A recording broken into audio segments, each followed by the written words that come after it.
Greetings, loved ones.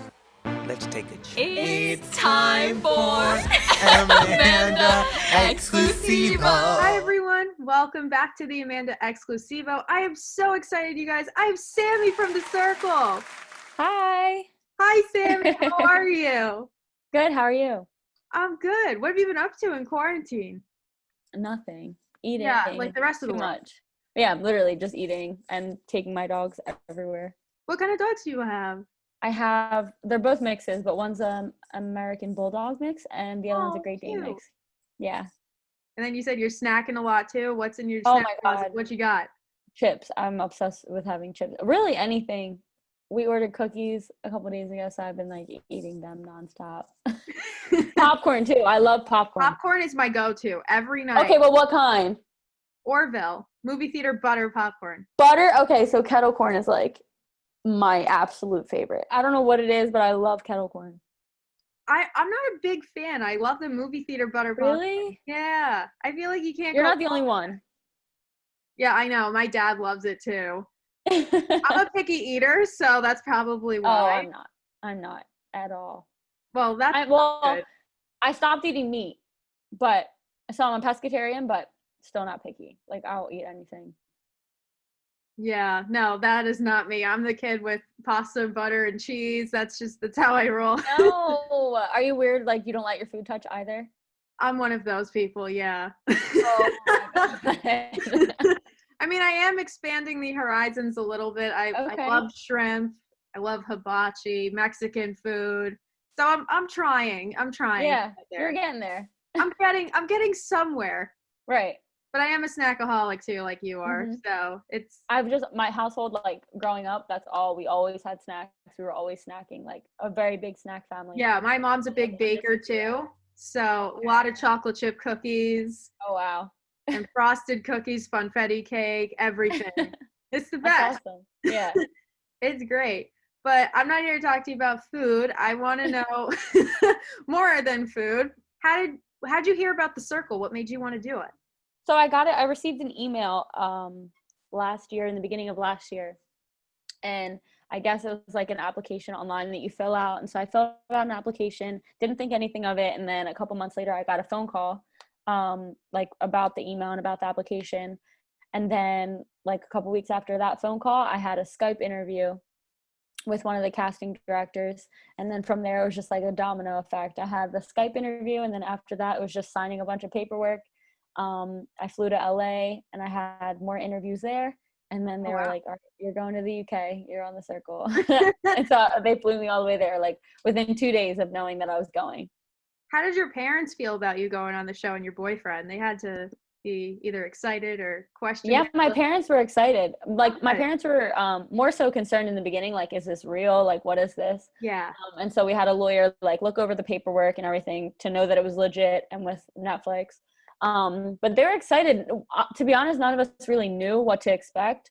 And I wasn't thinking in my head like, oh, I'm going to the UK with Netflix. Like I wasn't thinking of that at all. I was just like, oh, I'm going to go to the UK and like just experience shit. Like I didn't think anything about being on the show. Even while on the show, I wasn't thinking, oh my God, I can win $100,000. Like I didn't have any of that in my mind. That's really good. So you kind of just wanted to go into it to meet more people and Yeah, it was kind of just like I just went. You know, I didn't really have a game plan. I didn't have a mindset. Like it was nothing. I just went and was experiencing whatever I could. No, that's great. And did you know from the start that you didn't want to catfish, or were you thinking about it? I didn't even know it was an option. I didn't know it was an option until I was actually in LA with the executives from the show, and they were interviewing me, and they're from the UK. And so they were like, are you going to like be yourself, or are you going to be somebody else? And I was like, what do you mean? And they were like, you have an option to catfish if you want to. And I was like, what? I don't want to do that. And I had never seen the UK version of the show. I haven't either. Yeah, so I had no idea like what to expect. I didn't know I could be a catfish, and I was like, I wouldn't even know how to be somebody else. So that just sounds like hard in itself. Like that sounds like a tough time, because then like you have to remember shit. I don't have time for that. So I was like, I'm just gonna be myself and do what I gotta do. And they were like, all right, cool. Well, that's good that you wanted to stay true to yourself. And sometimes I feel like if I were catfish, I would have a bad memory, kind of. Yeah, like I don't have time to write stuff down and like remember who I lied to. Like I'm not good at lying in general, like in normal life. So I couldn't imagine trying to lie in a game. Like I'm just not good at it. Yeah. Well, how did you predict some contestants were catfishes throughout the show? What was your strategy? I didn't. Like I didn't have a strategy. My strategy was literally just to be myself. And when we have to talk about like what our strategy is, they helped me a lot create my strategy because I didn't have one. I wasn't thinking anything. I was just like, I'm gonna go in and wing it. But they needed it for like, you know, show purposes and just introducing people.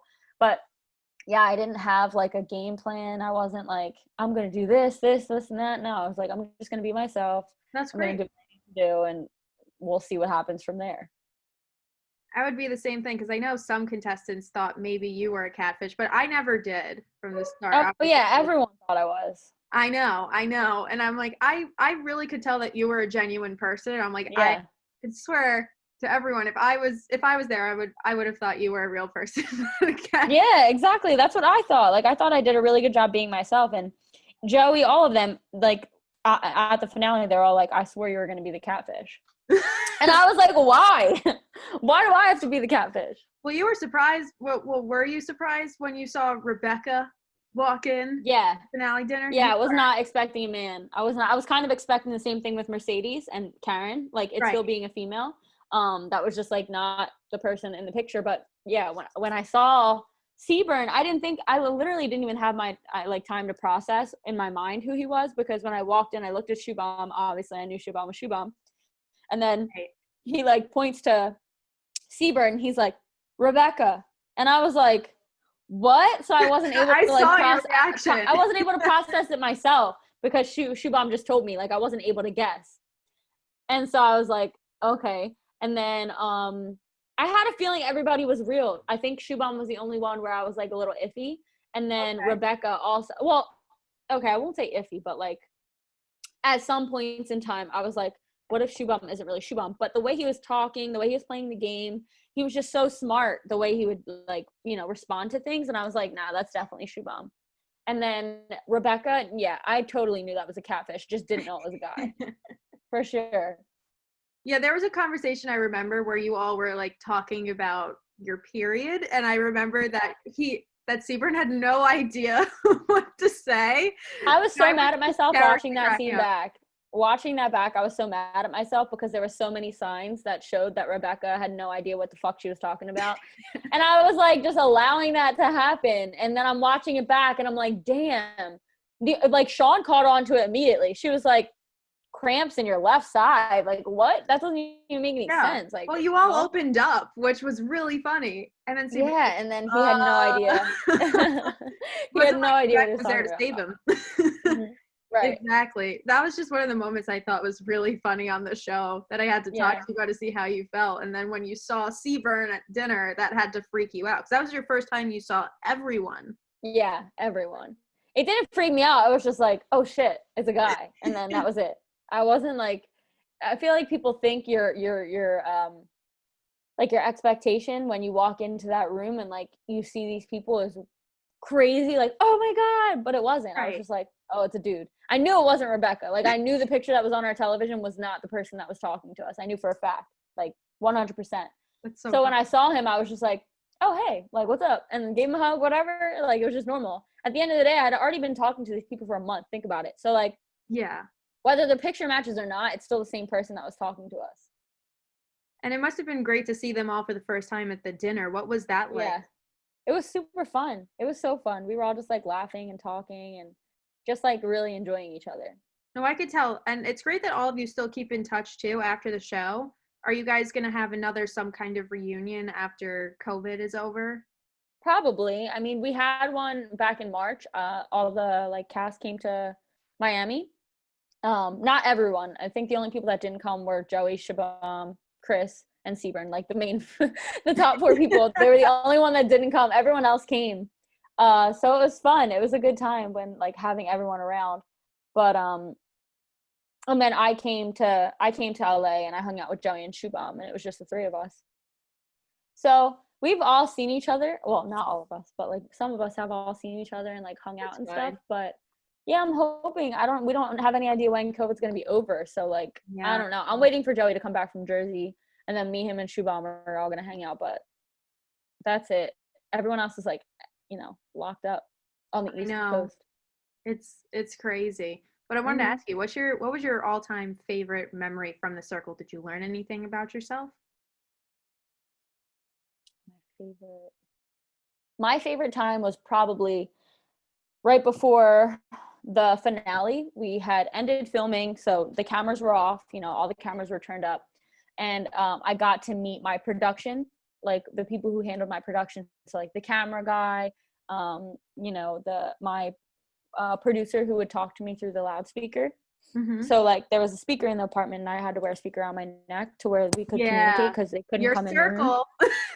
Yeah, literally. And so I got to meet all of them, which was really awesome. And they were all so nice. And like, they were telling me like their favorite times of me, like on camera, like things that I've done that obviously didn't make the show because they were filming 24/7. So like there's stuff that they would see and we would just crack up like laughing, and it was just a good time. It was really, really fun. The people, like the cameramen, were so awesome. Everyone that I got to meet, like at the finale, all the camera people, all the production people, like the photographer that did all of our press release pictures, like they were just amazing. They were from all over in the UK, and it was just like the coolest experience ever meeting all those people. Even though you were alone in your room, it still seemed like everyone had a really, really great time. Yeah. Were there any fun behind the scenes secrets maybe you could give away? No, not really. Just like what you guys saw is what was really happening like 99.9% of the time. But it was really just fun. Like the production people and the people that handled us were just so amazing, and they knew what they were doing. Like they were just so good at their job. So it made us feel content and calm and like have a great time. You know what I mean? Like whatever food I wanted, like whatever everything was great. No, that's awesome. What's next for you after everything with the circle? Where does it go from here? Yeah, so I'm getting my master's. I'm done my degree in December. So once I'm done my master's degree, then I sit for it's called a board exam. So once I sit for the board exam and I hopefully pass, then I'll become a supervisor in my field.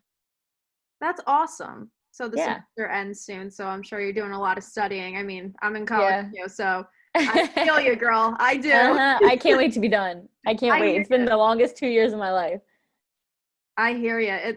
It's crazy. Once all the classes start and then you have more work on the side. I know you have your line too, so that must be a lot to juggle, right? Yeah.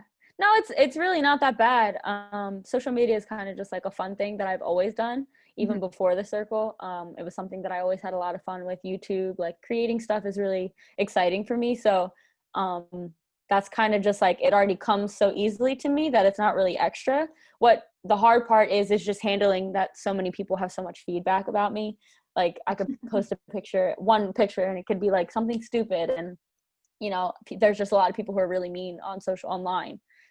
So that was something new for me to juggle, like juggling just mean people. And because it happened overnight, I went from having 8,000 followers to having 1 million followers at one point. So it was like, it was intense. It was a lot to handle, and it happened so quick. It's not like it just gradually happened throughout my career. It happened in a month. So it was like, it was a lot to handle. But now what, 8 months later, 7 months later, it's not, 9 months later, we're in September. Holy shit. 9 months later, it's gotten way easier. It's gotten back to me just like creating for fun and doing what I want, not really caring what other people say. So it's taken all of that stress like away. So really it's just like any normal day, like, I'm just posting a picture on Instagram and then I'm going to do homework. Right. It's not like, it doesn't really interfere with my life too much. Yeah, and people love you from the circle, and so many people are following you, which is amazing. And your YouTube channel is great. For those of you that don't follow Sammie, follow Sammie. Thank you. I want to promote you too. Before you go, I was wondering if we could play a quick game. Yeah, of course. Okay, so what I do is called the speed round. I'm going to ask you as many questions as I can within a minute. You'll be great. Don't worry. Okay. All right, and the timer start. Oh, wrong paper. I have the wrong one. All right, and the timer starts now. What's your favorite tattoo on you? Oh, this one, the girl. Nice. What's your favorite vacation spot?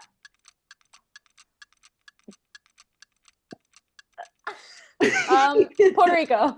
Okay, your pet peeve. My pet peeve. Mm-hmm. Oh, loud chewing. I don't like when people chew their food a lot. Or stinky breath. Your first job. American Eagle. Your favorite app. Instagram. Your best friend from the circle. Miranda. Go-to snack. Chips. Your favorite retail store. None. Favorite curse word. Fuck. Favorite movie. Honey. Makeup or natural look. Natural. Pool or ocean. Ocean. Oh, the time's up. You nailed it. You answered 13 questions. Word. How many did you have? I had about 20. Oh, I thought I was like way closer. No, you probably nailed it out of everyone that I've interviewed with the speed round, answering as many questions. Oh, good. Congratulations to you, Sammie. Well, I can't That's thank you awesome. enough for talking to me. I really appreciate it. I'm such a fan of the circle.